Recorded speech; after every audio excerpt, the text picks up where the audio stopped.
পৃথিবীতে যত মানব জাতি আছে সমস্ত মানব জাতিকে অন্ধকার থেকে আলোর পথ দেখানোর জন্য, অন্ধকার হলো মানব রচিত যত পথ আছে, যত মত আছে সবগুলো হলো অন্ধকার, আর আলোর পথ হলো জান্নাতের পথ, আলোর পথ হলো কুরআনুল কারীমের পথ, আলোর পথ হলো ইসলামের পথ।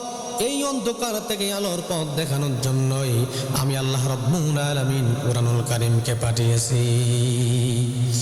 প্রিয় বন্ধুগণ, শুধু তাই নয়, আমরা যদি প্রশ্ন করি কোরআন শুধুমাত্র একটাই উদ্দেশ্য নাকি আরো তোমার উদ্দেশ্য আছে বলো? আমার বন্ধুগণ, কুরআনুল কারীম সুন্দর করে তার জবাব দিয়ে দেয়।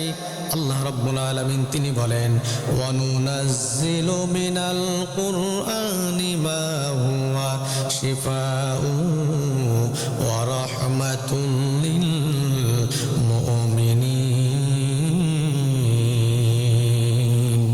মুমিনদের জন্য রহমত এবং মুক্তির জন্য আমি আল্লাহ রাব্বুল আলামিন কুরআনুল কারীম পাঠিয়েছি। চিৎকার মেরে বলুন না সুবহানাল্লাহ।